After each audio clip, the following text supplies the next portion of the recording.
Bonjour à tous. Allez, je vous vois Bonjour à arriver. tous. Bonjour à tous.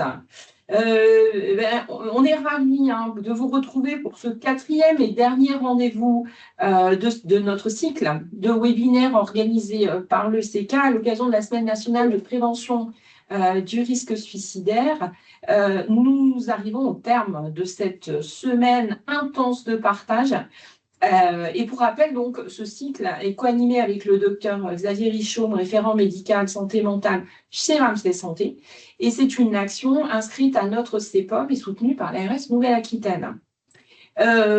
Durant ces 3 derniers jours, nous avons parcouru tout un cheminement ensemble, à savoir lundi, je vous rappelle, on a posé les bases institutionnelles et des enjeux du zéro suicide. Mardi, nous avons abordé la pratique avec le repérage et l'évaluation des besoins. Hier, nous avons traité de la sécurisation de l'environnement de soins.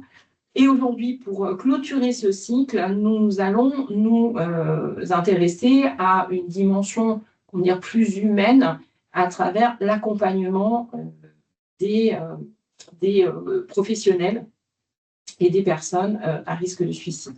Je vais laisser le docteur Richaud, bien entendu, nous présenter plus en détail le programme de cette journée fort dense avec des participants, vous allez le voir une fois de plus, extrêmement intéressants et je les remercie vivement d'avoir accepté de participer aujourd'hui avec nous sur ce dernier webinaire. Dernière question, voilà, dernier rappel, avant de laisser la parole à Xavier. Le webinaire est enregistré, il sera disponible, donc ce replay, dans les prochains jours, au courant de la semaine prochaine, sur le site du CK et vous avez toujours les onglets Q&R ou conversation pour poser vos questions, donc surtout n'hésitez pas. On répondra à vos questions à la toute fin des présentations parce que vous allez le voir, il y a vraiment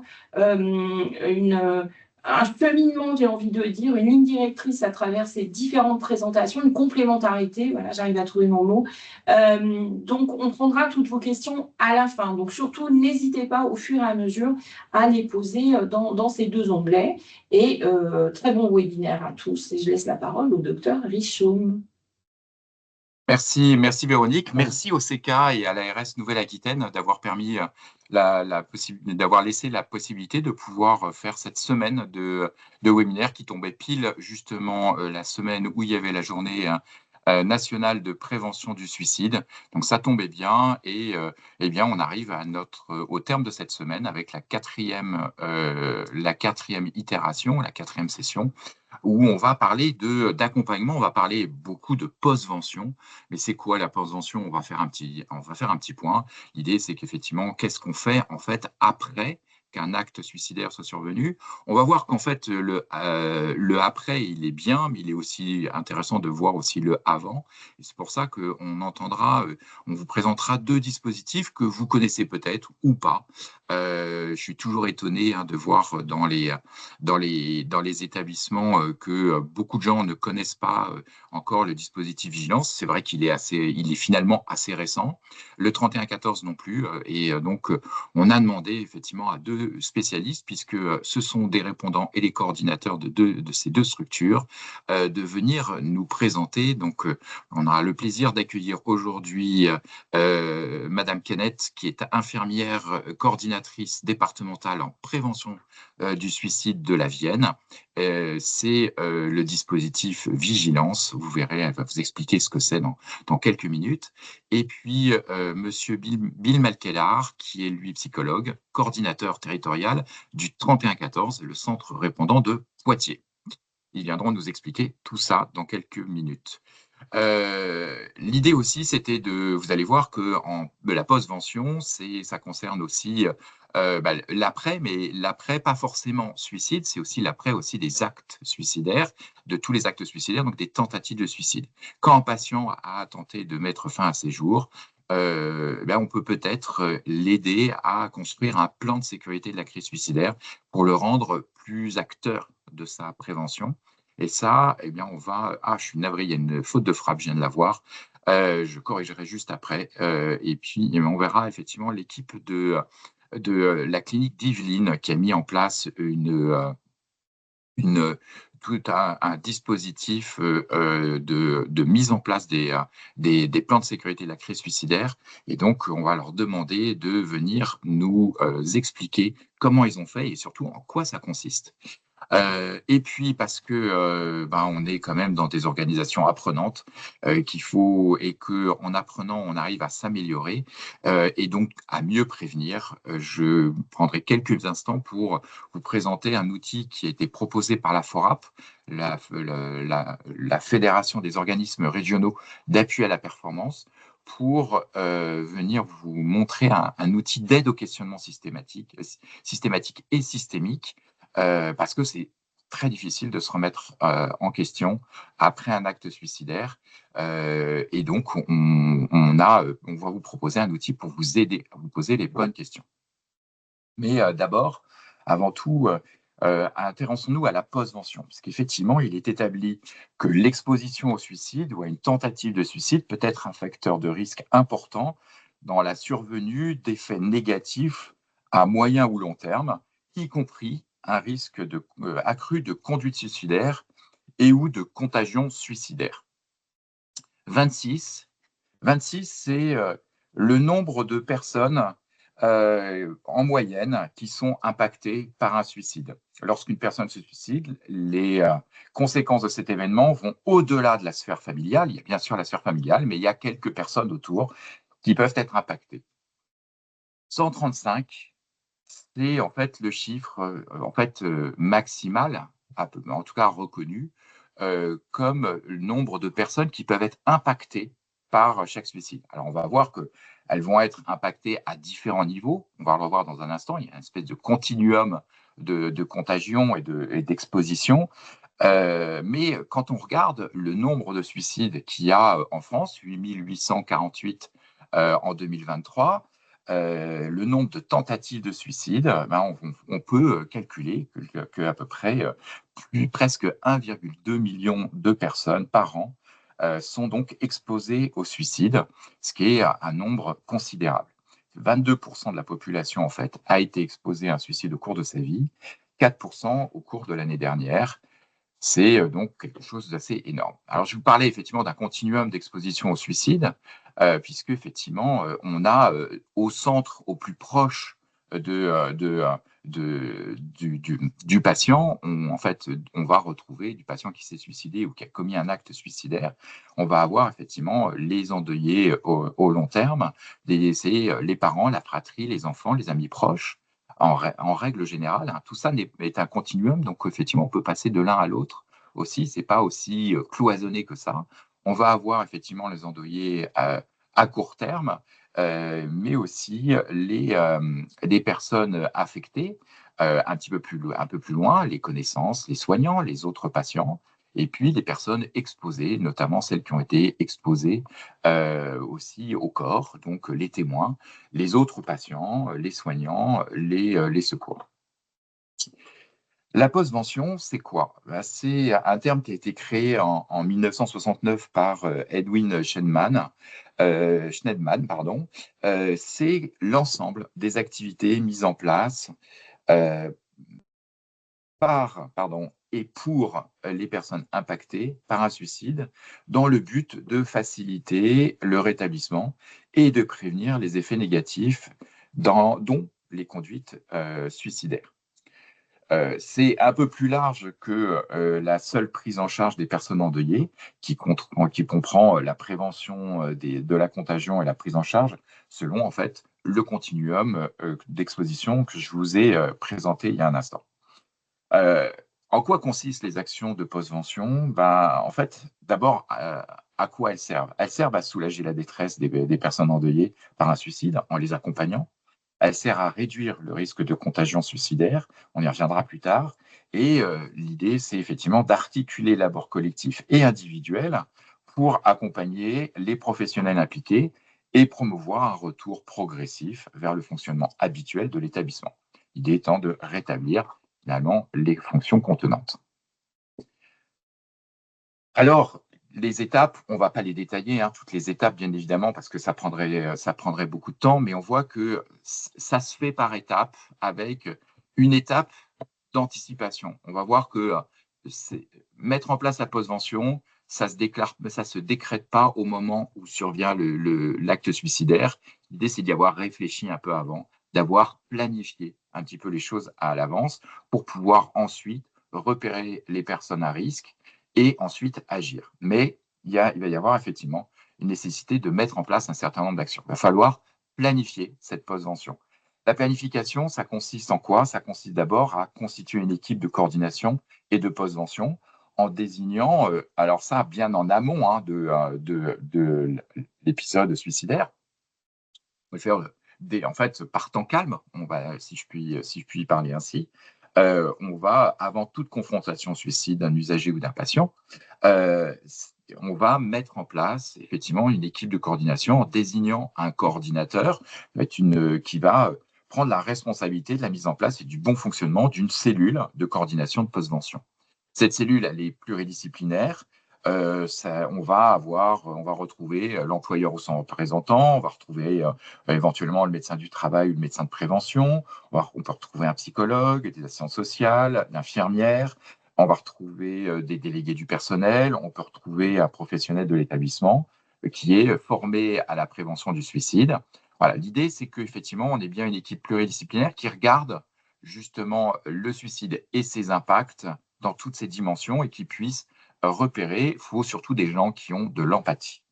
Je pense que c'est vraiment, si on avait déjà un critère, c'est avant tout ça. Après, effectivement, ces personnes auront besoin de formation et donc il faudra prévoir effectivement la formation au repérage effectivement des signes de post-traumatiques, notamment de syndrome post-traumatique, mais aussi à toutes les vulnérabilités pour pouvoir ensuite proposer d'abord des soins émotionnels et puis surtout orienter vers les bons professionnels qui prendront en charge par la suite.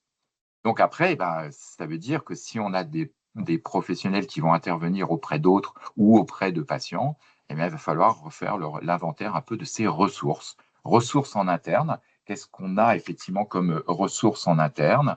Et puis ensuite, parce que ces ressources peuvent être assez vite limitées, avec qui on va pouvoir nouer un partenariat localement, notamment avec peut-être la cellule d'urgence médico-psychologique du SAMU, le centre hospitalier spécialisé du coin, ça peut être le service d'urgence sanitaire, des professions libérales qui sont autour, notamment des psychologues. Ça peut être aussi des associations. Il y a des associations spécialisées dans le deuil, spécialisées dans la postvention maintenant, et puis des associations aussi spécialisées dans la prise en charge des professionnels de santé. Enfin, une fois que vous avez identifié votre équipe de coordination et vos ressources, il vous manque encore une étape, celle de la formalisation. Il est vraiment recommandé d'avoir écrit une procédure conduite à tenir en cas de suicide, parce qu'effectivement, ça ne s'invente pas au moment où ça survient. Et puis, on va vers un véritable plan de postvention, on va notamment s'intéresser à la gestion des informations sur le décès, les mesures d'urgence, les obligations administratives, la coordination des ressources, le repérage des personnes à risque, et puis les différentes actions qu'on pourrait mener. Alors, en fonction effectivement de l'exposition, donc ce continuum, on va avoir des risques qui vont être différents. D'abord, les personnes exposées sont effectivement, il y a plusieurs types, il y a 4 grands types de personnes exposées. Il y a les personnes exposées mais pas directement touchées ni vulnérables. Il y a les personnes de proximité avec le défunt, la famille, les usagers, les professionnels, et puis les personnes de proximité avec le geste suicidaire, les témoins, les personnes ayant découvert le corps, et puis enfin, les personnes présentant une vulnérabilité, un trouble mental, consommation de substances, contexte de vie adverse, des antécédents de tentative de suicide, d'impulsivité, la sensibilité accrue, des antécédents d'exposition à un suicide, etc. En fonction de l'exposition, on va avoir des réactions potentielles, celles qui sont écrites là en bleu sur cette diapo, qui vont différer. On va avoir des réactions de détresse pour les exposés, des réactions de deuil à long terme ou à moyen terme pour les personnes proches du défunt, des réactions psychotraumatiques pour les personnes de proximité avec le geste, enfin, une fragilisation des personnes vulnérables.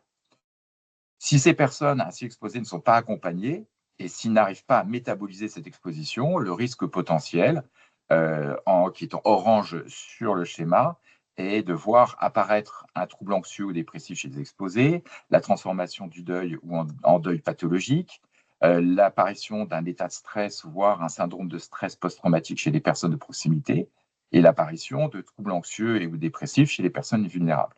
Et si sur le long terme, on n'a toujours pas effectivement géré la situation et accompagné, ben, on a un risque de passage à l'acte qui est réel, soit par contagion, soit par aggravation d'un trouble laissé sans traitement. Et il ne faut pas négliger non plus toutes les conduites addictives qui découlent effectivement de cette exposition et de ce stress mal géré. Alors, on entend souvent parler aussi de contagion suicidaire. Effectivement, je vais en parler très rapidement parce que je pense que c'est un sujet assez, on l'entend souvent parler, hein, l'effet Werther, l'effet Papageno. L'effet Werther, ça vient en fait, d'un livre de Goethe, écrit en 1774, qui décrit la vie amoureuse et romantique d'un certain Werther, qui malheureusement, à la suite d'une rupture sentimentale, va se donner la mort de façon très romantique avec une arme à feu. À la suite de ça, on a eu toute une suite à la publication de ce livre, il y a eu toute une série d'essais par arme à feu, de suicides de jeunes hommes qui s'étaient qui voulaient imiter finalement et identifier au jeune Werther. C'est un peu plus tard, en fait, 200 ans plus tard, que le sociologue David Phillips a lui décrit effectivement le fait qu'à chaque fois qu'on exposait dans les médias un suicide, et notamment avec moult détails sur le suicide, on avait une vague de suicides qui apparaissait. Donc effectivement, rôle des médias, rôle effectivement de la contagion suicidaire certain. Est-ce qu'il faut interdire les médias? Est-ce qu'il faut interdire d'en parler? On a longtemps pensé ça, et puis en fait, on s'est aperçu que non, en fait, il y a un autre effet, l'effet Papageno. L'effet Papageno, il est intéressant, puisqu'en fait, c'est l'idée de dire que, en fait, si dans les médias, on va non pas parler des modalités de réalisation du suicide, mais plutôt faire des reportages sur les personnes qui ont tenté de se suicider, mais qui s'en sont sorties et qui montrent qu'en fait, il y a de l'espoir, eh bien, on va avoir plutôt un effet préventif. Donc, attention effectivement aux médias, on entend parler beaucoup de choses sur les réseaux sociaux en disant est-ce que c'est bien ou pas bien? Ben, en fait, vous voyez, il va falloir trouver le juste équilibre. Un autre sujet aussi qui est important, c'est celui de la notion de seconde victime. Quand survient l'erreur, la honte, la peur de l'incompétence perçue, l'inquiétude par rapport au potentiel développement juridique, les craintes pour la santé du patient perturbent l'esprit du médecin, mais du soignant de façon générale. On se pose effectivement toutes ces questions. Que devrais-je faire? Est-ce que quelqu'un s'est rendu compte de quelque chose? Tout le monde va penser que je suis nul, etc., etc. Effectivement, ça, c'était fait. En fait, c'est ce qu'on a appelé la seconde victime. La seconde victime, c'est quoi? C'est un soignant qui est impliqué, traumatisé par un événement imprévu et défavorable pour un patient et ou une erreur médicale, et dont il se sent personnellement responsable et qui occasionne un sentiment d'échec et de remise en question sur son expérience clinique et ses compétences fondamentales. Ça va, effectivement, l'exposition à la souffrance, à la mort, feront par contre toujours partie du quotidien des soignants, ça on le sait, et donc ça veut dire que nous sommes tous confrontés à devenir une seconde victime, au-delà même du suicide. Mais on sait que, quand je vous disais qu'on avait 135 personnes qui étaient potentiellement impactées, justement, on va avoir un cercle qui va être au plus proche du patient, qui va, après un suicide, avoir un fort sentiment de culpabilité. Alors, cette seconde victime, elle a été un peu quantifiée. Il y a des gens qui ont énormément travaillé, et probablement ceux qui ont le plus travaillé en France sur le sujet. C'est l'équipe de l'Oncopole de Toulouse, qui a d'ailleurs, je vous donnerai le lien tout à l'heure, qui a même fait un site spécifique sur les secondes victimes. Ça vient d'une enquête qu'ils ont faite en 2021, vous voyez, c'est récent, où l'enquête qui a été faite dans l'Institut universitaire du cancer de Toulouse en 2021 auprès de professionnels soignants montre que 75% des soignants ont déjà été confrontés à un événement indésirable associé aux soins. 50 d'entre eux doutent de leur capacité professionnelle après un événement indésirable. 70 se sont sentis malheureux. 80% trouvent que la charge mentale de ces événements est fatigante. Et 35% des professionnels ressentent que les collègues font preuve d'indifférence concernant les impacts de ces événements sur les secondes victimes. Pour avoir discuté avec l'équipe de l'Oncopole, ça les a bouleversés. Et là, ils se sont dit, il va falloir vraiment qu'on travaille sur le sujet. Surtout qu'en plus, quand on regarde un peu ailleurs, et pas en cancéro, par exemple en psychiatrie, où là, justement, on a vu que le nombre de suicides peut être encore plus important qu'en cancérologie, eh bien, on voit qu'effectivement, une étude qui a été faite sur 765 psychiatres, eh bien, on voit que 87% d'entre eux avaient été exposés au suicide d'un patient au cours de leur carrière. Donc, ça veut dire que c'est un risque potentiel, effectivement, cette exposition. 17, pratiquement 14% d'entre eux rapportaient des syndromes de traumatisme, de syndrome de stress post-traumatique, pardon. 15% avaient envisagé de changer de carrière et on voit que les jeunes médecins étaient les plus impactés. 37% d'entre eux n'avaient reçu aucun soutien après l'exposition. Et accessoirement, 50% d'entre eux rapportaient qu'aucune réunion post-suicide de débriefing n'avait été menée.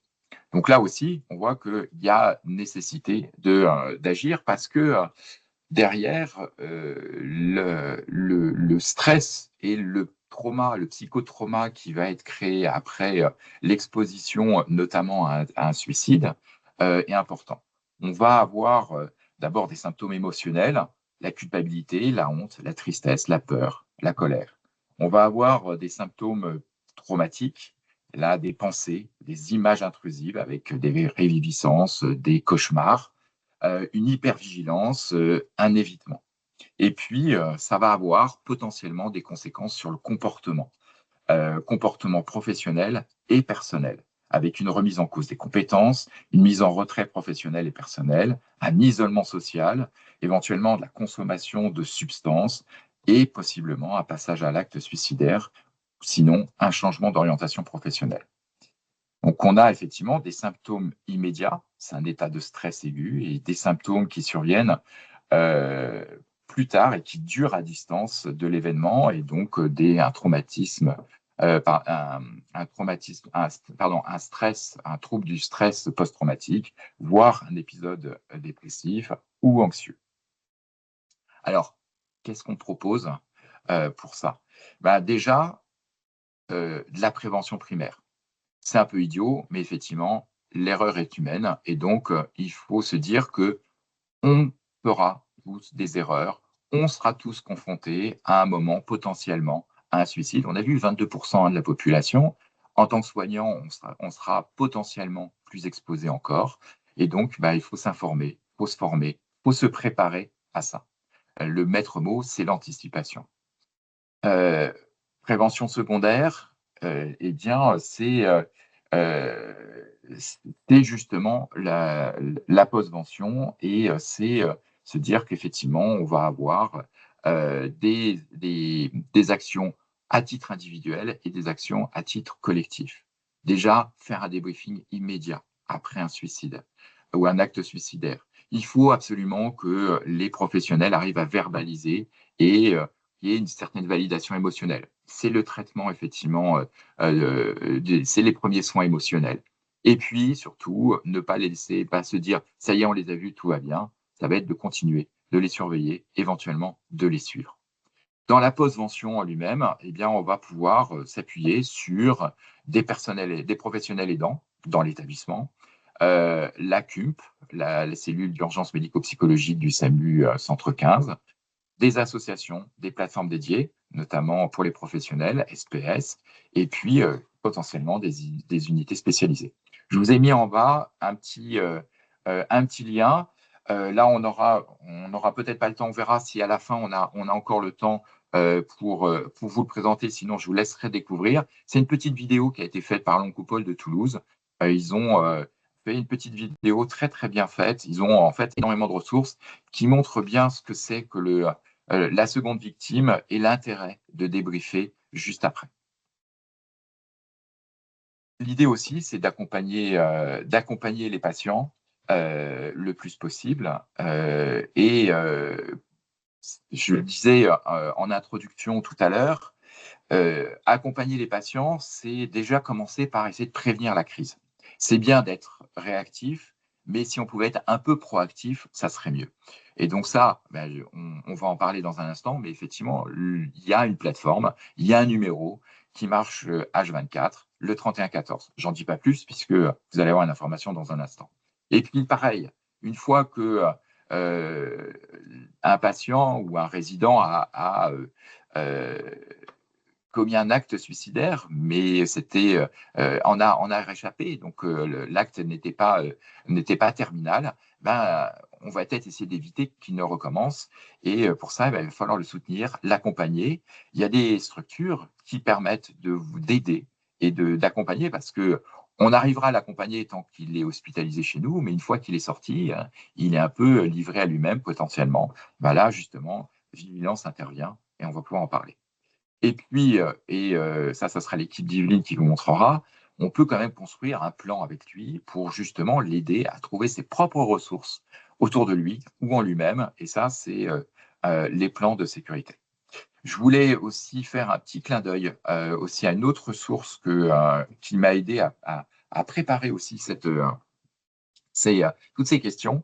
C'est parce que vous avez une ressource formidable et j'avais promis que je ferais la pub pour eux.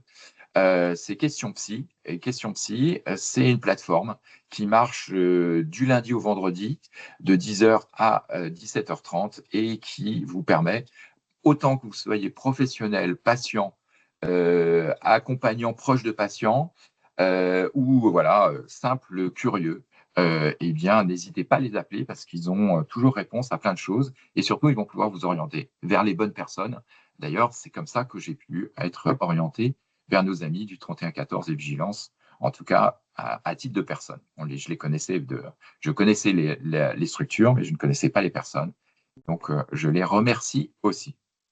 Voilà, je vais m'arrêter là et laisser.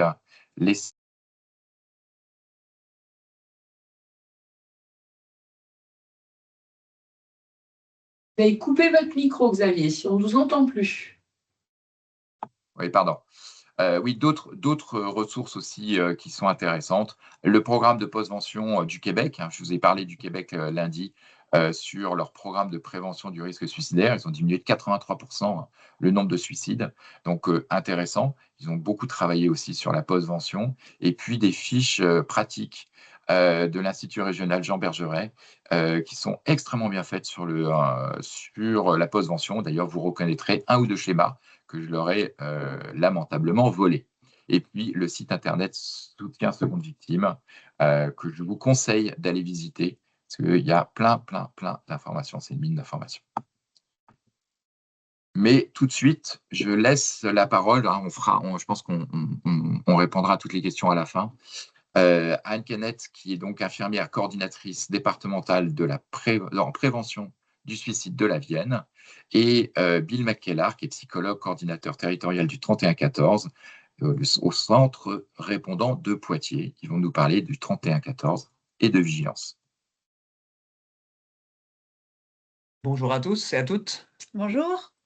Donc effectivement, nous, l'idée, c'est de pouvoir vous présenter ces deux outils concrets que sont Vigilance et le 3114.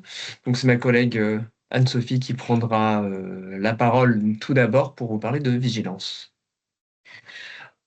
Je vous mets aussi le contenu à l'écran, c'est peut-être mieux. Et donc, est-ce que vous voyez notre écran? Oui, c'est parfait. Oui, parfait. Merci.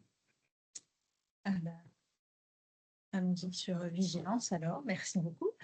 Donc, vigilance, c'est un des 4 axes prioritaires de la stratégie nationale de prévention du suicide qui a été mise en place depuis 2018 par le ministère de la Santé, puisque en effet, on n'était pas extrêmement performant en prévention du suicide. Et parmi les priorités à mettre en œuvre, il y avait la protection des populations parmi les plus vulnérables. Le docteur Richomme l'a cité, les personnes qui ont déjà fait une tentative de suicide. Et une des façons de les protéger, le professeur Veva et son équipe à Lille ont montré qu'il y a un moyen assez simple finalement, c'est de rester en lien avec elles et puis de les aider à rester en lien avec des professionnels du territoire sur lequel elles habitent. Alors, l'image là qu'on vous a mis à l'écran, c'est le Vigilance du Poitou-Charentes, puisque on n'a pas le logo du Vigilance de Lille ou d'un Vigilance national, puisque c'est un dispositif qui est déployé sur l'ensemble du territoire national dorénavant, ce qui veut dire que, où que vous soyez pour travailler, il y a un centre vigilance qui peut vous répondre et qui peut prendre des personnes en veille, puisqu'on appelle ça une veille, vigilance, sur la région où vous résidez et où vous travaillez et où les personnes ont potentiellement fait des tentatives de suicide. Donc le principe est simple, dès l'instant que vous avez avec vous, que vous avez repéré une personne qui a fait une tentative de suicide, vous adressez ces coordonnées au centre vigilance de la région dans laquelle vous travaillez.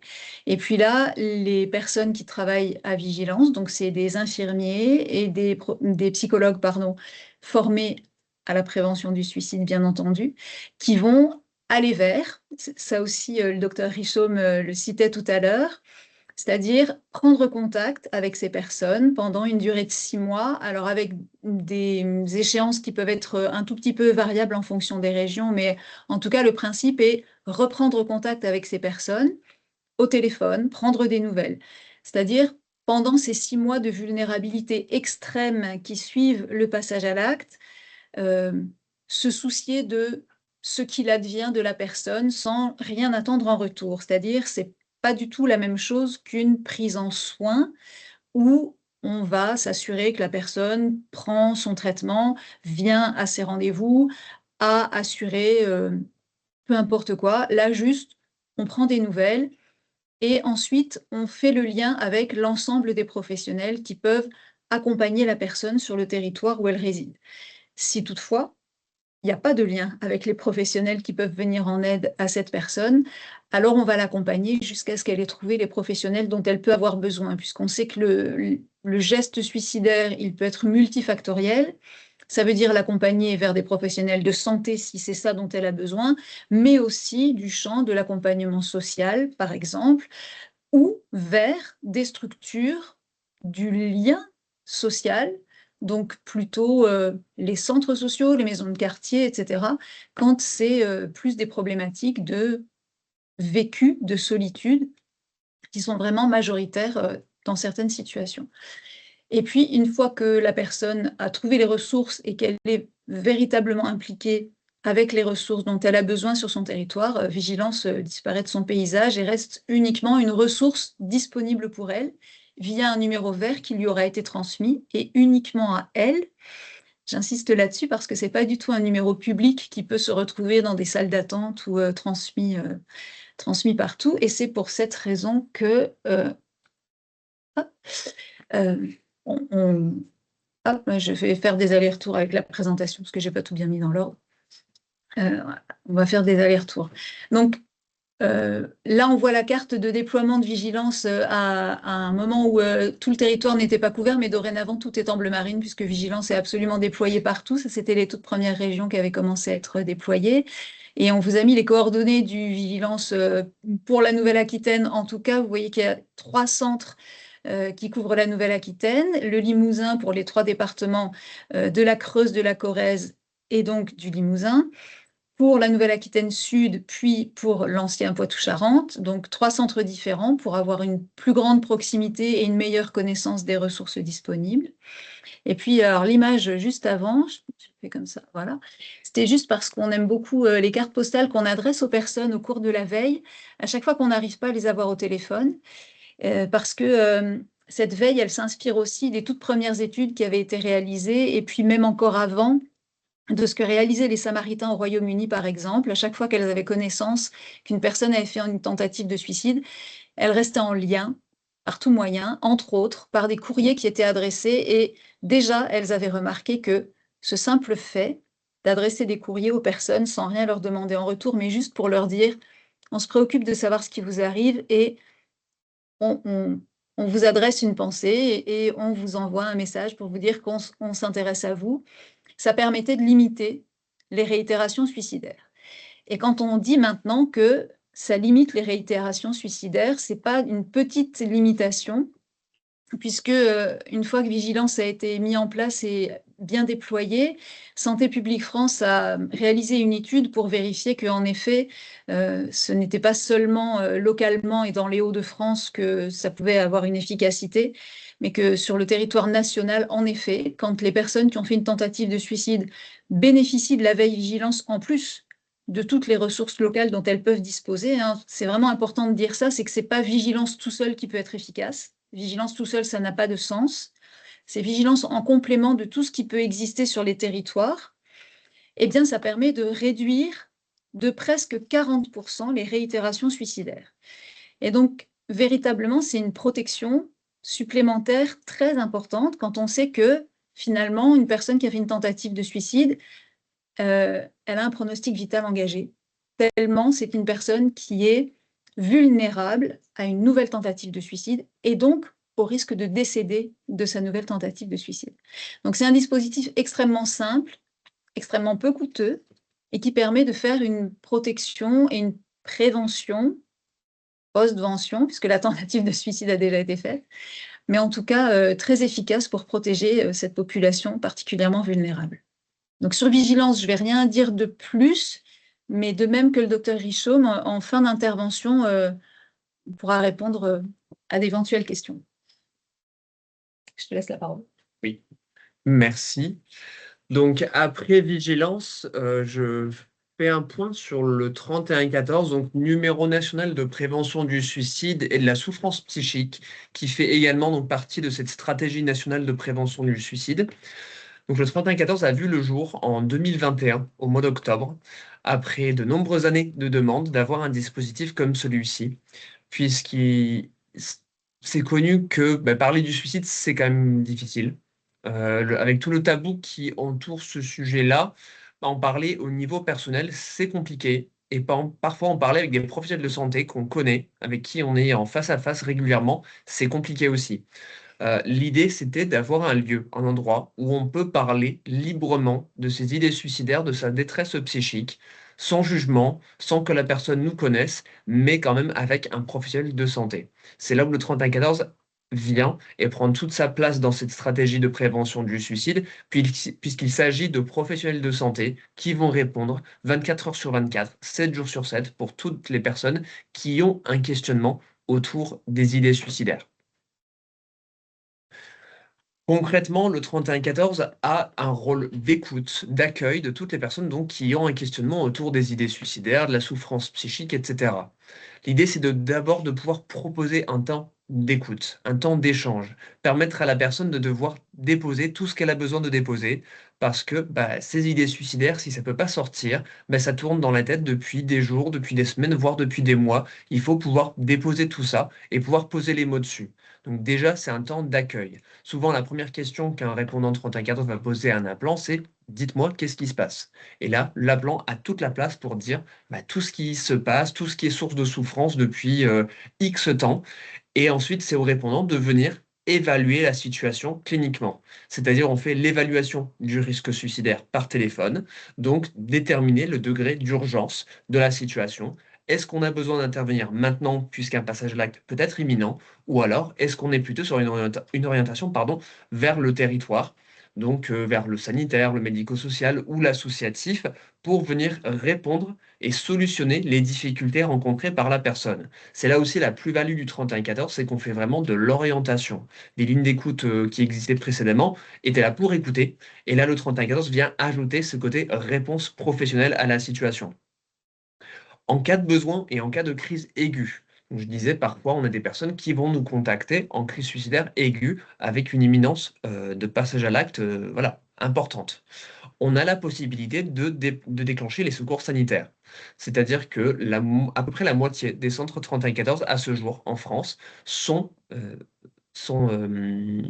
hébergés, je cherchais mon mot, pardon, sont hébergés dans des centres de SAMU de France. Et c'est le cas du 31-14 de Poitiers, par exemple, où nous sommes hébergés dans la salle de régulation du SAMU 86. Pour Bordeaux, par exemple, à ce jour, ce n'est pas le cas. Mais ça dépend vraiment du centre 31-14 dont il est question.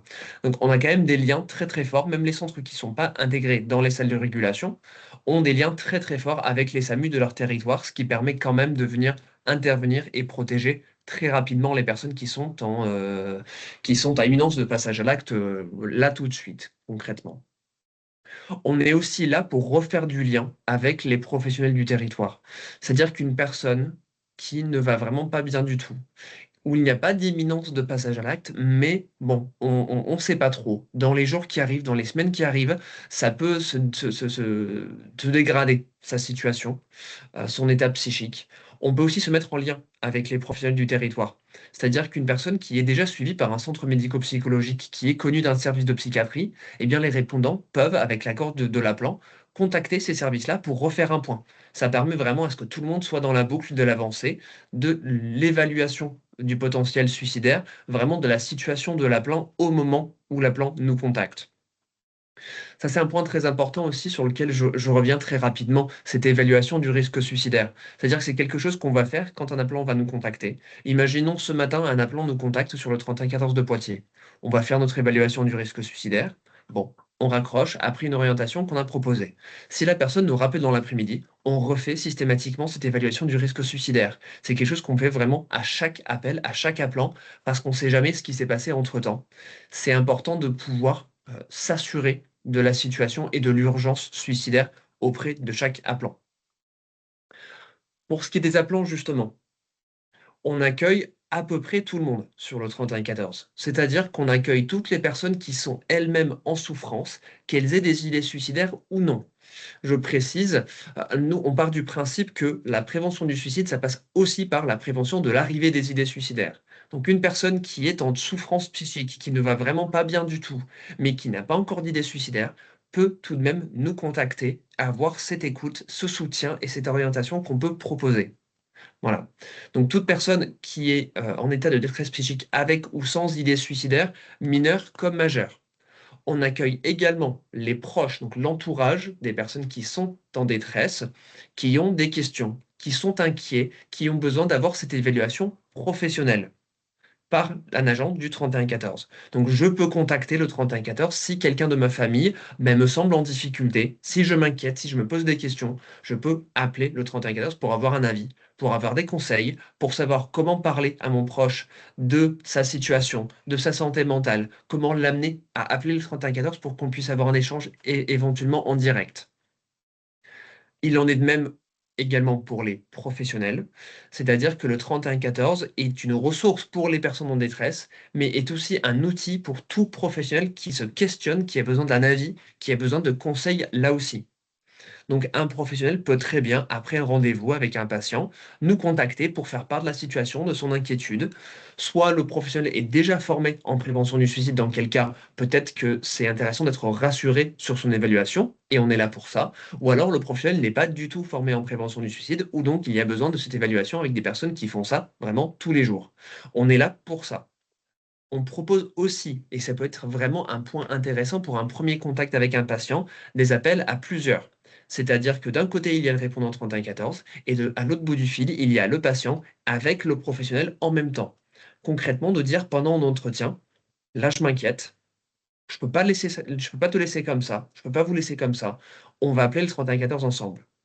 Ça marche vraiment bien parce que ça permet aux patients de voir que ben voilà, vous faites confiance au 31-14, je vous fais confiance. Donc peut-être que ultérieurement, je peux faire confiance au 31-14 et je pourrais appeler tout seul. Il y a aussi cette notion de se dire que je comprends maintenant ce qu'il y a derrière.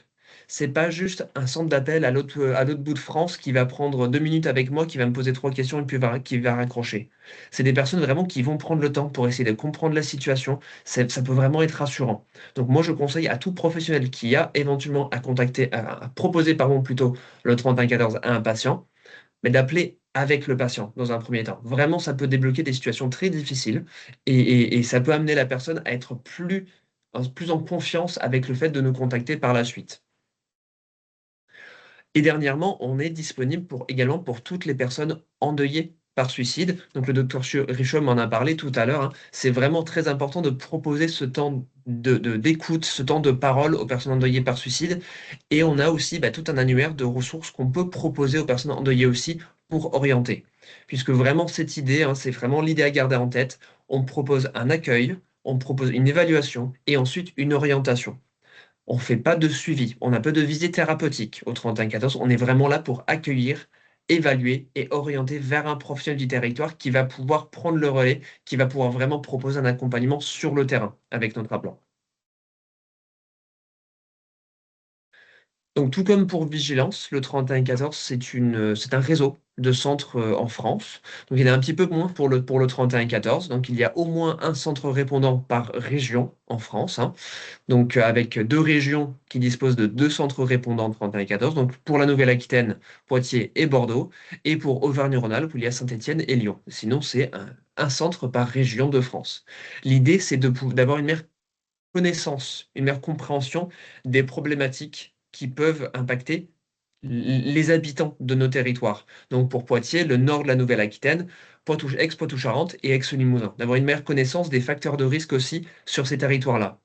C'est également avoir une meilleure connaissance des structures qui existent sur le terrain. Comme notre but, c'est de pouvoir orienter les appelants vers une structure, vers un service hospitalier ou autre sur le terrain, c'est aussi de connaître un peu mieux notre territoire. Donc, que les appels du Nord Nouvelle-Aquitaine tombent sur le centre de Poitiers en priorité, ça permettra au répondant qui est sur Poitiers de pouvoir orienter plus rapidement quelqu'un qui est de son territoire plutôt que quelqu'un qui est sur un autre territoire.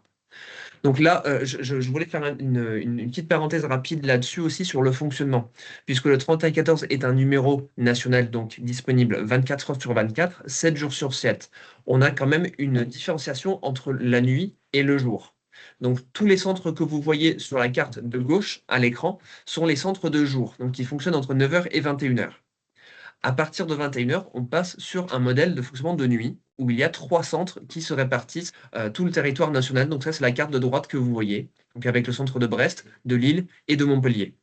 Ce qui est vraiment important à garder en tête, c'est que même si le centre de Poitiers est débordé, même si on a tous les appels qu'on est en capacité de prendre en charge, on a aussi un système de délestage d'appels. Donc on peut se partager les appels entre centres qui permet quand même une certaine rapidité de la réponse téléphonique. Et donc, gardez vraiment cette idée en tête que vraiment c'est disponible tout le temps, en journée comme la nuit, avec des délais d'attente qui peuvent effectivement varier, hein. Il faut le dire, on va pas mentir, il faut être transparent. On va avoir parfois des temps d'attente qui vont être plus longs en fin de journée, la nuit, mais l'idée vraiment c'est qu'on soit là en journée, comme la nuit, comme le week-end, comme les jours fériés, vraiment tout le temps. 2 points supplémentaires sur le fonctionnement. Donc, c'est un numéro gratuit. On est classé numéro vert. Donc, pas numéro d'urgence, on est numéro vert, tout comme pour vigilance.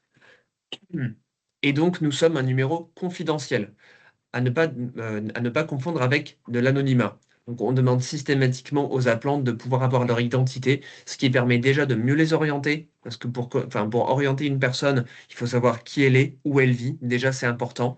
De pouvoir intervenir en cas de crise aiguë, c'est important aussi.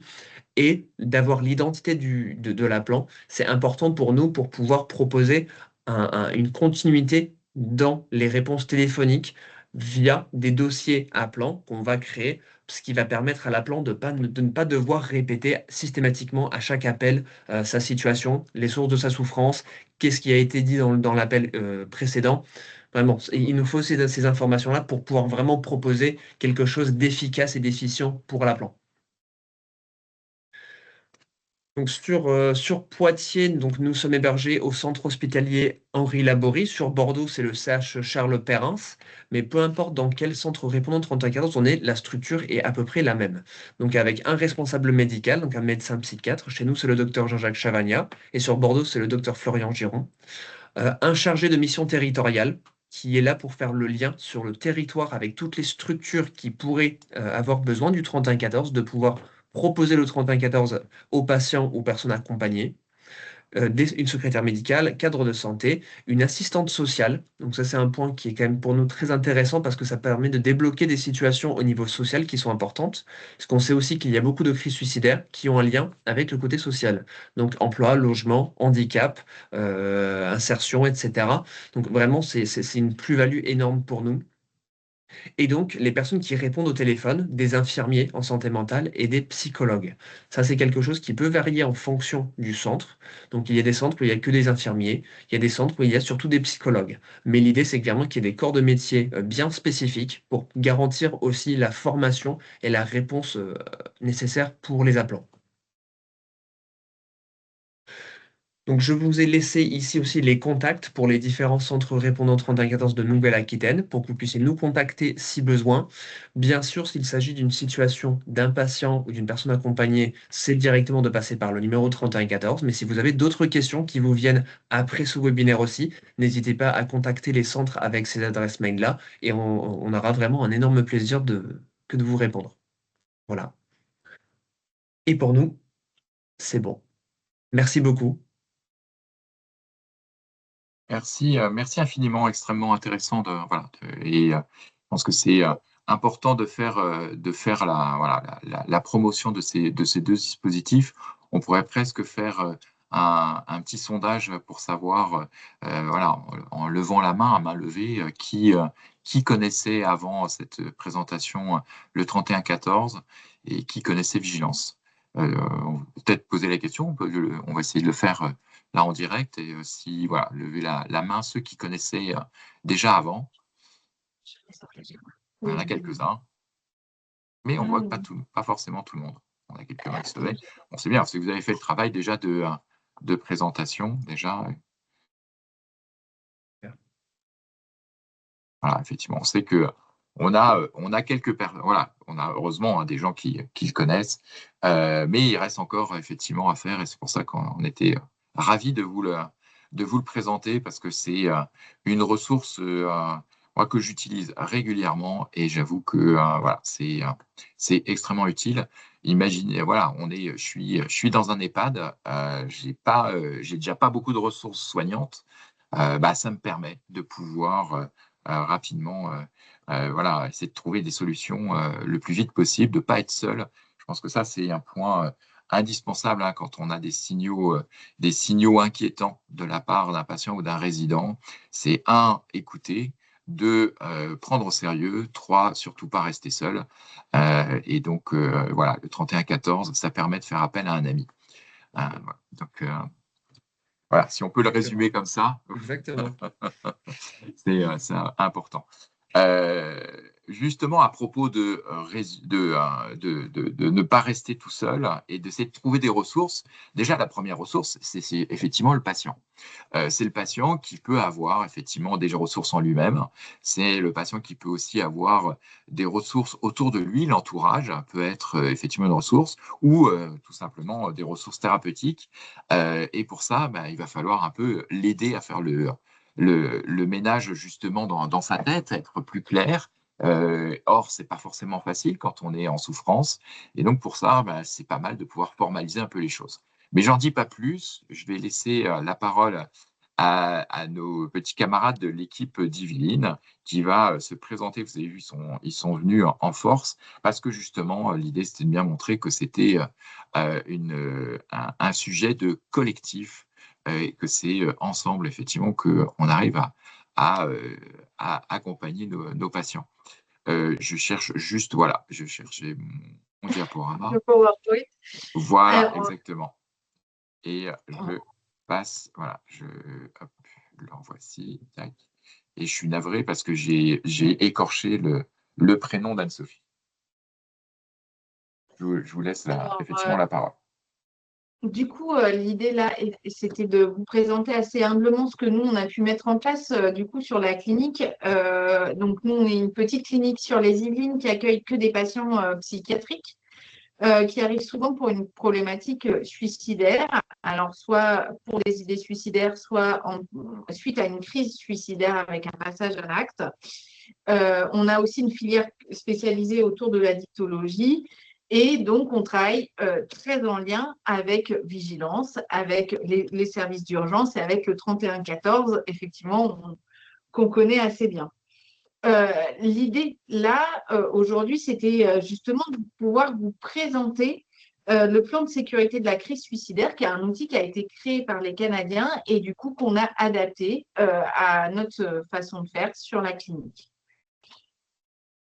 Bonjour, du coup, je suis Amandine Fernandez, la responsable des unités de soins sur la clinique d'Yvelines. Du coup, je vais vous présenter un peu le pourquoi on a mis en place cet outil sur la clinique. Donc, ça nous a semblé important qu'on puisse s'appuyer sur les ressources du patient, que ce soit interne ou externe, et qu'on puisse le formaliser à l'écrit afin qu'il puisse se centrer dessus quand il y a des moments de moins bien et qu'on puisse également retravailler avec lui lors d'un entretien quand c'est nécessaire. On le fait systématiquement à chaque entrée de patient et on peut le retravailler au fur et à mesure de l'hospitalisation. Bonjour, moi je suis Laura Marmillon, infirmière au sein de la clinique d'Yvelines et j'ai été une des premières à tester cet outil. Donc dans cet outil, on retrouve 6 parties, notamment une identification des signes précurseurs du patient, les stratégies qu'il met en place en cas de gestion de cette crise, ses ressources, alors les ressources personnelles, mais aussi médecins, psychiatres et les urgences les plus proches de chez lui. C'est l'engagement aussi que le patient va avoir au sein de l'hospitalisation et ça se termine par une collaboration avec l'entourage médical et ses ressources personnelles.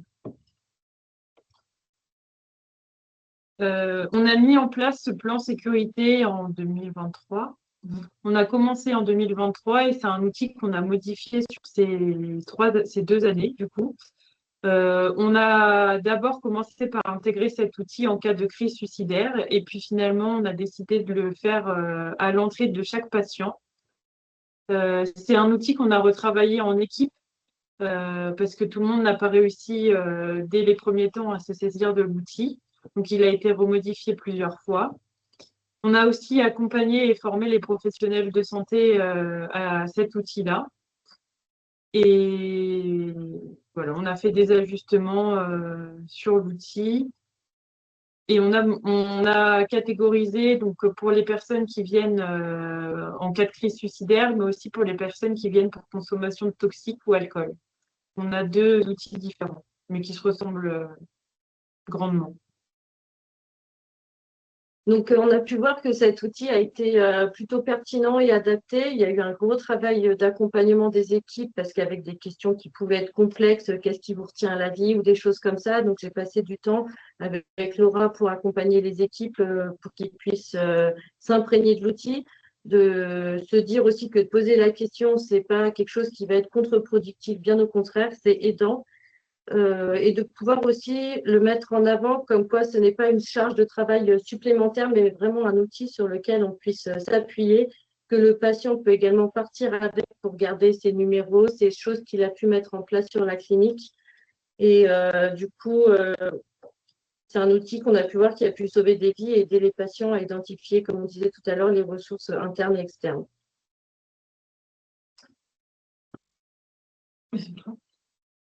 Ah oui, pardon.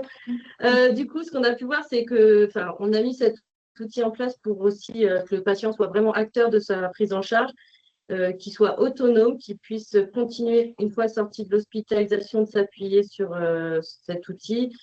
Et on essaye de le mettre en place aussi pour l'hôpital de jour. Là, pour l'instant, il n'est pas totalement mis en place, mais c'est une perspective qu'on aimerait mettre aussi pour pouvoir approfondir et accompagner les patients le plus humblement possible. En fait, vous l'aurez compris, l'idée du plan de sécurité de la crise suicidaire, en fait, c'est vraiment une dynamique d'équipe. C'est-à-dire que là, et notamment une dynamique d'établissement. Pour nous, établissements qui recevons beaucoup de patients qui arrivent avec en crise suicidaire, c'était de se dire qu'on allait certes avoir des actions en tant qu'établissement autour de la sécurisation de nos locaux, autour de la formation de nos équipes, mais aussi qu'on allait faire en sorte que le patient soit acteur de sa prise en charge. Donc, c'est pour ça qu'on a mis en place ce premier entretien avec un soignant, où d'ailleurs on remet après le plan de sécurité de la crise suicidaire, c'est-à-dire que c'est le patient qui l'écrit, on l'accompagne dans cet écrit, on l'accompagne dans ce questionnement autour de ses ressources, autour de savoir qui finalement je peux appeler, quel est le professionnel que je peux appeler. Justement, ça nous permet de faire la promotion notamment du 3114 avec le patient, et derrière de pouvoir lui remettre ce document en disant voilà, si la crise suicidaire resurvient à un moment donné, vous aurez ce support-là et vous n'êtes pas tout seul. Et à ce moment-là, le patient devient complètement acteur de sa prise en charge et sait qu'il peut solliciter le soignant, il sait qu'il peut parler de ça parce que ce n'est plus un sujet tabou. Il reste encore trop souvent chez les soignants, mais aussi chez les patients, cette idée de se dire que si on pose la question de est-ce que vous avez envie de passer à l'acte, est-ce que vous avez envie de mourir, on va donner aux patients envie de mourir. Et en fait, ça a été ça, surtout le gros travail auprès de nos équipes, ça a été de dire non, plus vous allez poser la question et plus au contraire, on va éloigner le passage à l'acte. Et le plus bel exemple qu'on a eu, c'est effectivement une jeune femme de 20 ans à qui Laura avait fait passer un plan de sécurité de la crise suicidaire qui, suite à un appel avec sa mère où il y a eu un conflit avec la mère, passe à l'acte. Et au moment où elle passe à l'acte, elle tombe sur ce document. Et là, en fait, elle nous appelle en disant « Je suis en train de passer à l'acte » et on a pu, du coup, la dépendre avant que ce soit trop tard. Et du coup, ça a été, je pense, le meilleur outil de promotion, en tout cas au sein de l'établissement, de dire, vous voyez, effectivement, c'est un entretien qui n'est pas facile parce qu'il faut, quand les patients arrivent, ils ne vont pas bien, il faut aller leur demander finalement qui il y a autour de vous, ils ont l'impression qu'il n'y a personne, et puis donc il faut accompagner ça. Et je pense que Laura, si vous la questionnez, pourra vraiment vous expliquer comment elle va parfois tirer les verres du nez aux patients, notamment quand on a des patients très jeunes de 14-15 ans qui sont vraiment en crise suicidaire. Je pense que ça a été l'entretien le plus complexe pour Laura. Mais c'est vraiment ça, de se dire, vous voyez, si ça ne va pas, vous pouvez nous appeler et il n'y a pas de sujet tabou et on sera là aussi pour vous accompagner. Il y a du monde autour de vous. Pour nous, c'est vrai que la gestion de la crise suicidaire, ça a vraiment été une politique établissement. Ça marche plutôt bien. Il y a eu un gros travail d'accompagnement et on voit que la formation est primordiale. Mais là, aujourd'hui, on travaille aussi avec une paire aidante qui, elle, fait le retour notamment et aux équipes et aux patients de combien cet outil-là a pu être aussi, aurait été un outil intéressant quand elle a été en crise suicidaire et combien, même aujourd'hui, ça reste un outil intéressant pour elle. Voilà, on a essayé de vous faire assez vite puisque l'idée, c'était justement d'avoir un temps d'échange autour de cet outil. Merci beaucoup à vous. C'est vrai que c'est au-delà de la fonction première de rendre le patient coacteur de sa sécurité. C'est aussi un outil qui redonne du sens aussi à l'entretien, l'entretien infirmier, à la conduite collective. Et finalement, ça redonne du sens aussi aux soins pour certains professionnels.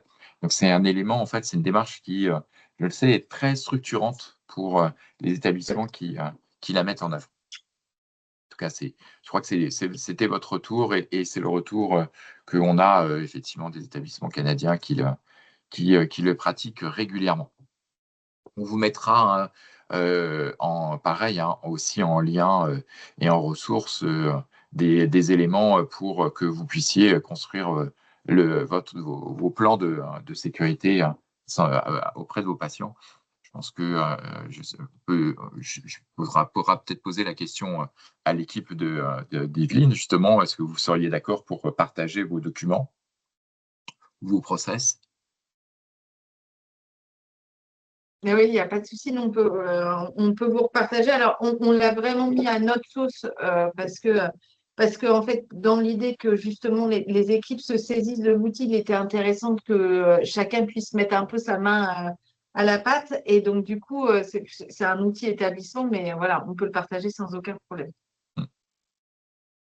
Avant de prendre les questions, on va prendre juste quelques instants très courts, promis, pour vous parler d'un dernier outil. C'est un outil d'aide au questionnement systémique. C'est vrai que c'est difficile de se remettre en question après un acte suicidaire. Et pourtant, il y a pas, il faut analyser ces actes suicidaires parce que c'est comme ça aussi qu'on va pouvoir apprendre sur nos organisations, sur la façon dont on a réagi pour justement s'améliorer et donc du coup mieux prévenir. Puisqu'effectivement, on l'a vu et c'est pour ça qu'on le fait figurer ici, finalement, le fait d'analyser, d'avoir cette démarche, parce que l'analyse systémique, c'est une démarche qualité de gestion des risques, ben, en fait, on est sur une approche qui est pratiquement une démarche en fait, de post-vention. L'objectif de la démarche qualité de gestion des risques, c'est de diminuer le risque d'événements indésirables. La démarche de post-vention, c'est de prévenir les risques pour la santé mentale des personnes exposées à un suicide. Et effectivement, on voit bien que c'est juste un sous-ensemble finalement de la démarche qualité gestion des risques de l'établissement. Les publics, c'est pratiquement les mêmes. Les moyens, c'est une démarche pluriprofessionnelle dans les deux cas.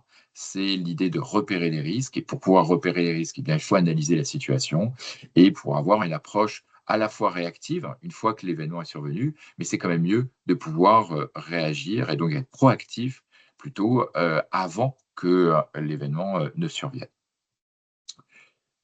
Aussi, si je reprends, et je vais passer assez vite parce que ça, on l'a vu déjà largement lors de la première séance, le diagramme était légèrement différent puisque là, on faisait une analyse sur 1300 actes suicidaires. Mais si je reprends juste les données de la Haute Autorité de Santé qui reprenait la grille alarme, hein, on voyait que on retrouve finalement beaucoup les facteurs liés aux patients et finalement peut-être pas beaucoup d'autres facteurs. On les retrouve, hein, ces facteurs, mais on voit bien que c'est multifactoriel. Pas autant que les patients, mais quand même, il y a énormément de facteurs et probablement certains sont sous-évalués, notamment les facteurs liés à l'environnement de travail. Ceux qui sont habitués effectivement à la grille alarme connaissent effectivement le principe de l'analyse systémique qui est basé sur le schéma de Reason, de James Reason, avec effectivement ces fameuses tranches comme ça qui correspondent à des facteurs contributifs, des grandes thématiques de facteurs contributifs, et ces tranches de fromage qui sont à trous vont être mises les unes derrière les autres, et malheureusement, la probabilité pour que tous les trous s'alignent n'est pas nulle, et malheureusement, quand ils s'alignent, eh bien, on a l'accident. L'accident pouvant être un acte suicidaire. Donc l'objectif, c'est effectivement de regarder toutes ces tranches des mentales et puis d'essayer de voir si derrière, on n'aurait pas pu dévier finalement le tir vers justement une zone où il n'y avait pas de trou pour arrêter l'événement. Ça demande d'abord, effectivement, pour faire ça, de changer de culture, de passer de la culture de la faute, où on a cette grande culpabilité d'avoir fait une erreur, d'avoir fait une faute, en fait, et on va de passer plutôt dans la clandestinité. On a du mal à en parler, on se tait, on se replie sur nous-mêmes, parce que justement, on a peut-être peur que l'enquête soit faite plutôt sur les personnes et que les conséquences, ça soit plutôt des conséquences à titre de sanction. Et l'objectif, c'est de passer de cette culture de la faute à l'apprentissage par l'erreur. De valoriser, alors non pas valoriser l'erreur, mais valoriser le fait qu'il y a sûrement des choses qui ont été bien faites, et donc il faut aller regarder ce qui a été bien fait. Et ça veut dire qu'on va être dans la concertation, on va être accompagné, on va le faire ensemble, puisque on reconnaît que ce n'est pas une histoire de personne, mais c'est plutôt une histoire d'organisation peut-être générale. Et donc, on va essayer de faire une enquête plutôt sur les causes plutôt que sur les personnes. Et dans ce cas-là, on va être dans de la prévention. Ça, c'est les démarches de gestion des risques classiques, mais ça va s'appliquer à tout événement grave. L'acte suicidaire est par essence un événement grave. L'analyse systémique, elle est difficile. Les outils, notamment par exemple la grille alarme, c'est compliqué.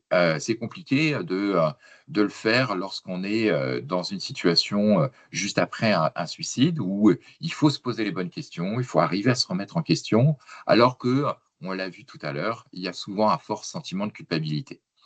Pour aider justement les équipes à se poser les bonnes questions, eh bien, plutôt que d'utiliser des outils très généralistes, on va pouvoir proposer des outils beaucoup plus spécialisés.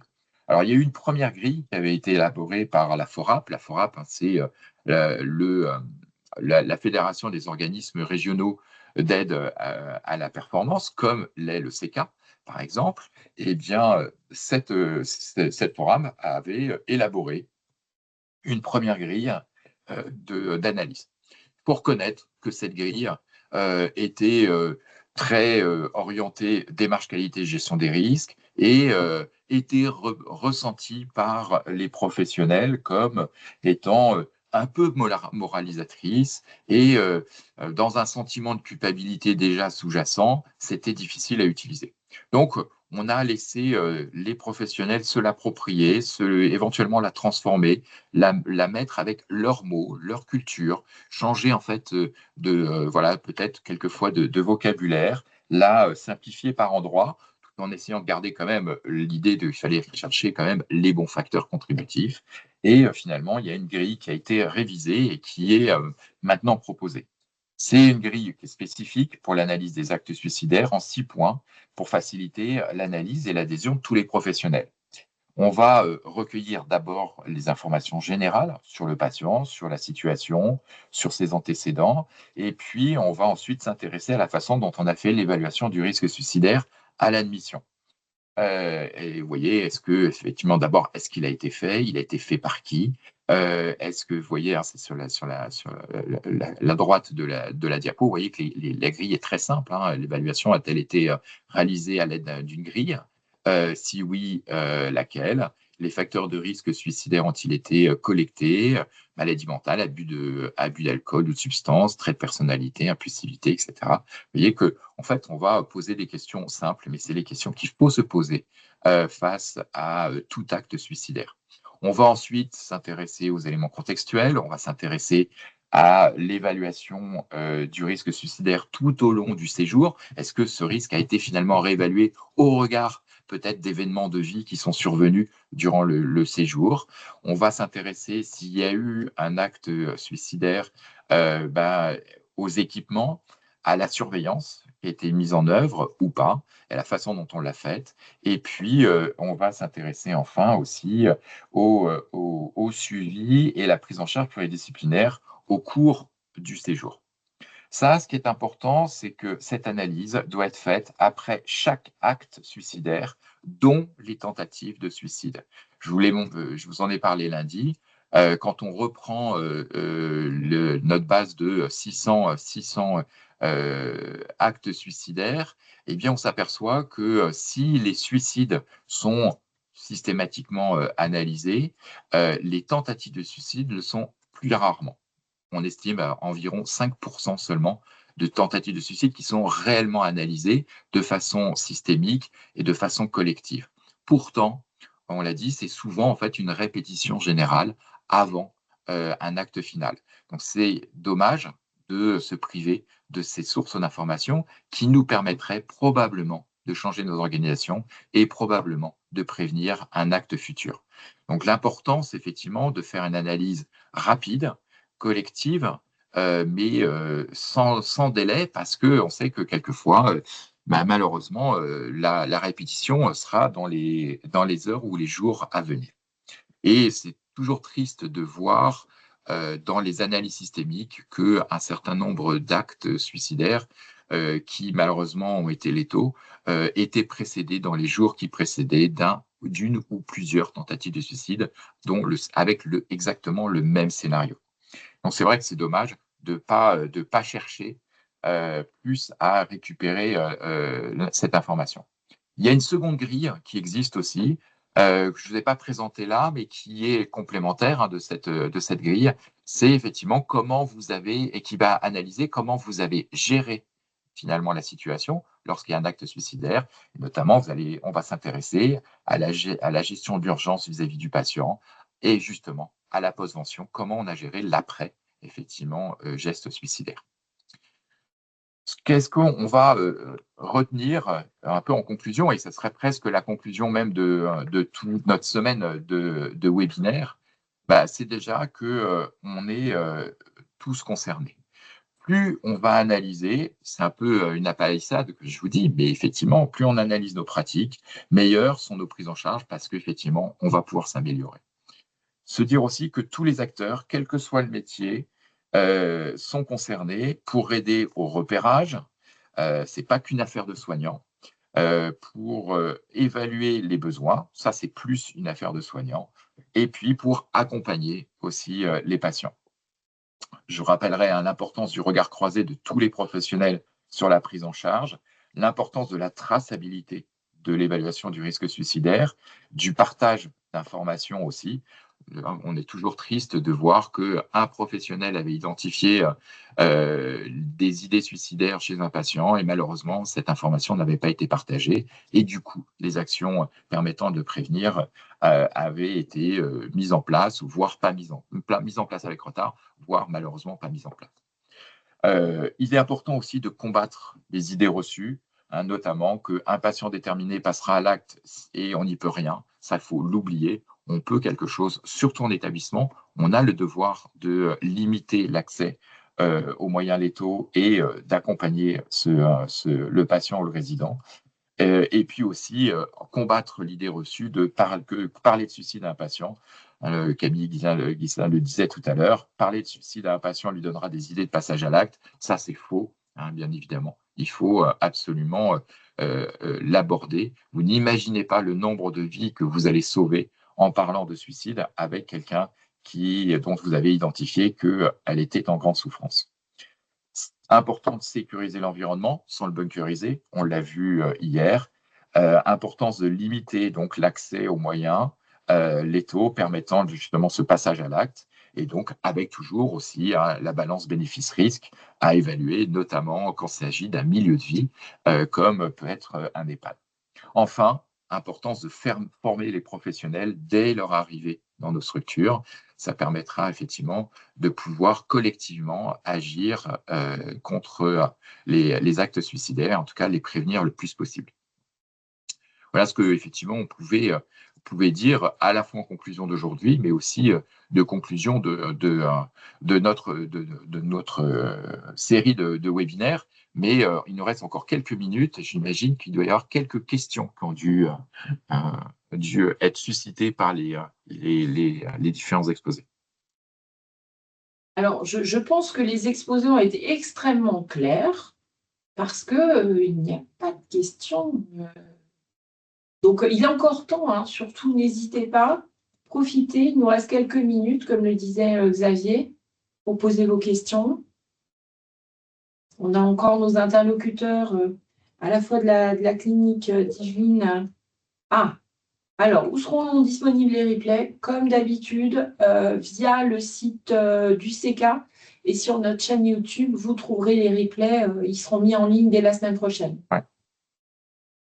Moi, j'avais une question déjà pour le 31-14. En fait, quelles questions vous posez? Parce que j'ai toujours été frappé quand je suis venu voir des centres au travail, en faisant tout discret pour ne pas les déranger, mais de voir que, en fait, au bout de 15 secondes, vous posez la question, effectivement, du suicide. En fait, vous posez quelle question il faut poser. Je suis soignant, je vous ai bien identifié que j'ai un patient ou un résident en grande souffrance. Quelle question on pose?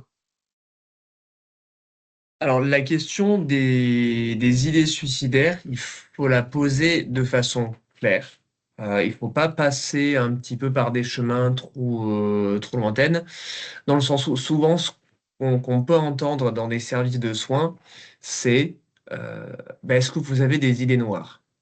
Et pour nous, c'est vraiment la question à proscrire, le terme à proscrire d'idées noires, parce que en fait, les idées noires, on peut tout mettre derrière. On peut tout mettre, de simplement, ça va pas en ce moment, jusqu'à, j'ai des idées suicidaires avec une intention de passer à l'acte, aujourd'hui. Donc déjà poser la question en vraiment en parlant de cette question de suicide, de mort. Est-ce que vous souffrez au point d'avoir des idées suicidaires? Parce que ce terme de suicide, d'idées suicidaires tourne dans la tête du patient depuis un certain temps, sans pouvoir vraiment mettre le mot dessus.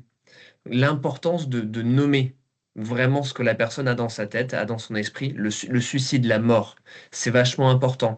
Donc on peut poser la question directement cash, est-ce que vous avez des idées suicidaires? Si c'est un terme, on est un peu moins à l'aise à dire le mot suicide parce qu'on sent que ça pourrait être un peu brutal directement de poser la question comme ça, et parce qu'on n'a pas l'habitude de poser la question. Souvent, c'est avec l'expérience qu'on sait en fait on peut poser la question comme ça. On peut demander, est-ce que vous souffrez au point de penser à mettre fin à vos jours? Est-ce que vous souffrez au point de penser que ça serait mieux si vous étiez plus en vie? Voilà, on est quand même sur cette notion de mort, de se donner la mort pour ne plus souffrir. Donc, c'est pour ça, je pense qu'effectivement, hein, quand vous avez pu voir les répondants poser la question des idées suicidaires très rapidement, déjà, c'est aussi parce que les répondants ont l'habitude et ont l'expérience de poser la question et de se dire qu'en fait, on peut poser la question comme ça ne choque personne.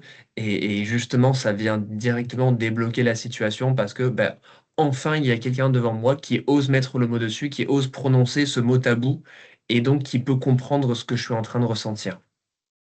Ouais. Merci, oui, j'étais frappé effectivement de non seulement de la vitesse, mais aussi de l'accueil qui était très favorable. Alors, on me dira qu'il y a toujours un biais si j'appelle le 3114, c'est que je cherche à avoir quelqu'un qui me répond et qui m'entend. Mais quand même, on a été effectivement très étonné de voir effectivement que ça ne choquait pas. Et je pense que ça, c'est un message aussi important à passer aux soignants, c'est qu'il faut oser. Et ça veut dire aussi, quelque part, faire un peu aussi un petit travail sur soi, sur sa représentation de la mort aussi, hein, probablement. Aussi, hein. Je parle aux psychologues, là, justement, parce qu'effectivement, ça pourrait être un sujet à part entière. J'avais aussi une question. Alors, il y a une question, j'ai vu aussi, voilà, quelles sont les différences entre 3114 et SOS Amitié? SOS Amitié, donc c'est une ligne d'écoute qui existe depuis très longtemps et qui est tenue par des personnes bénévoles qui donnent de leur temps, un petit peu de temps par-ci, un peu de temps par-là, pour écouter des personnes qui ont besoin de parler, qui sont en situation d'isolement social et qui ont besoin de parler à quelqu'un de façon très générale. SOS Amitié a un fonctionnement d'anonymat pur.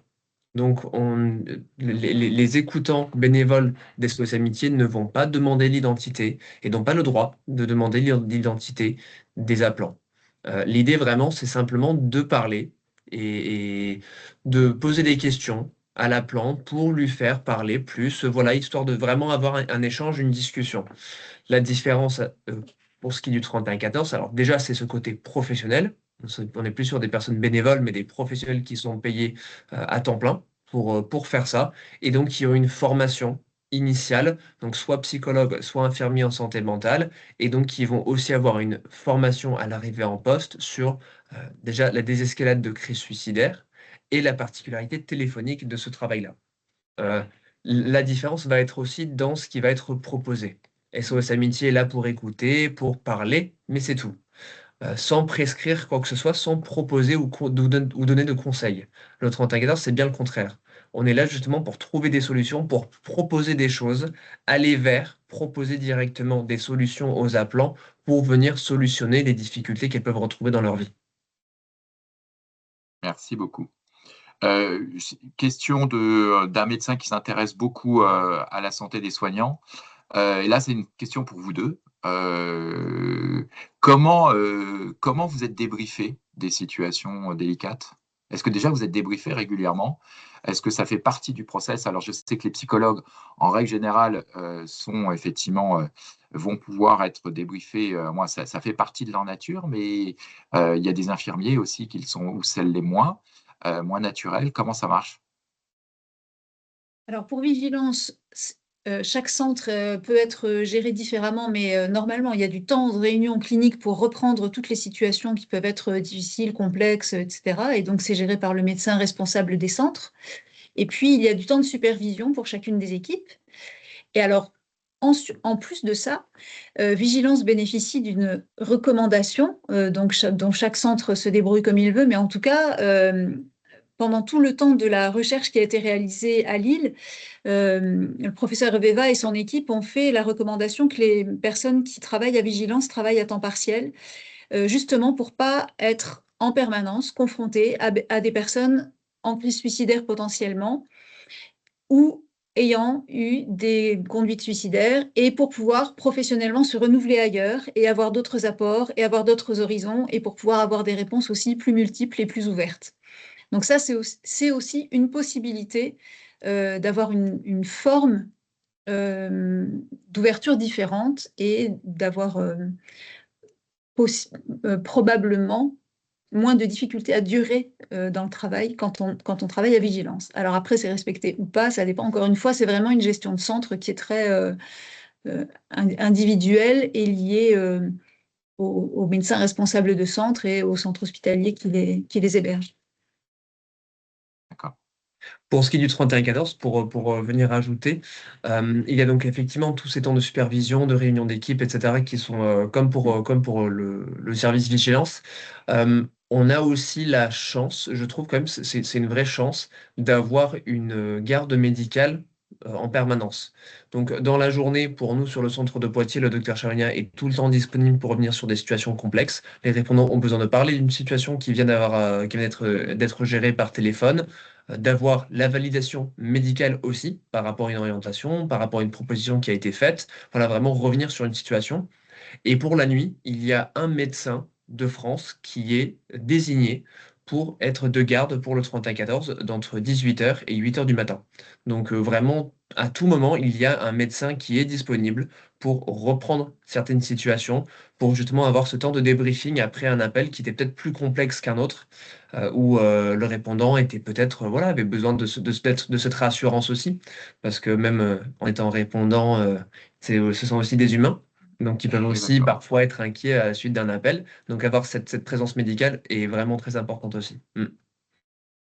Merci beaucoup. Merci de votre réponse. Moi, j'ai aussi une autre question pour l'équipe d'Yveline.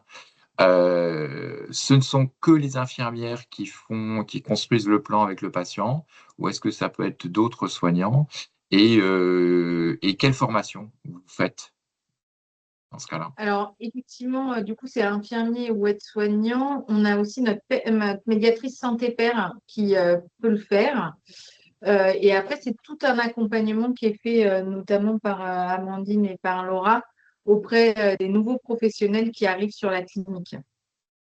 On a la chance aussi d'avoir une équipe médicale qui est quand même aussi extrêmement bienveillante et qui accompagne notamment sur certaines questions qui sont un peu complexes à poser. Je pense que celle qui met le plus en difficulté les soignants, c'est finalement qu'est-ce qui vous relie à la vie. Et ça reste une question qui est assez difficile. Merci beaucoup. Véronique, je crois qu'on n'a pas d'autres questions. Alors, s'il y en a une, D'accord. s'il y en a une dernière, parce qu'effectivement, on arrive au bout. Donc, on a quelqu'un qui nous dit que mardi, vous aviez souligné, Xavier, que l'acte suicidaire était une fin de souffrance et non une recherche de mourir. Or, le Centre de prévention du suicide pose des questions sur l'envie de mourir. Oui. Est-ce que vous pourriez éclaircir ce point? Oui, alors c'est tout simple. C'est en fait, les patients ne cherchent pas à mourir spécifiquement, ils cherchent à mettre fin à une souffrance, mais ils ont trouvé comme seule solution à leur souffrance la mort. Donc, il faut bien sûr leur poser la question de la mort, bien évidemment. Il faut leur poser la question parce qu'en fait, ils sont arrivés, en fait, ils ont un cheminement intellectuelle qui est faussée. Hein, on reprenait, Marine Vincenti l'avait bien expliqué un lundi, hein, sur un entonnoir avec, au début, on trouve des solutions, et puis plus ça va et plus on s'enfonce dans la souffrance émotionnelle, puis ensuite le traumatisme psychique et qu'on s'enfonce progressivement dans la crise suicidaire, plus ça va et plus cet entonnoir se resserre, et moins on trouve de solutions, moins on a de possibilités de revenir vers une restauration d'un état plus serein. Et du coup, un peu, voilà, c'est ce qu'on appelle, nous, en accidentologie, la tunnelisation. On est dans un tunnel et on trouve que, finalement, on trouve de façon erronée que la seule manière de s'en sortir, ça va être de mourir. Mais voilà, mais en fait, c'est pas une volonté absolument de mourir, c'est une volonté de vouloir mettre fin, et la mort n'est qu'un moyen. Voilà. Et c'est pour ça que c'est important d'en parler, parce que justement, l'objectif, ça va être de montrer qu'il n'y a pas que cette solution-là. Bien au contraire, il y en a plein d'autres.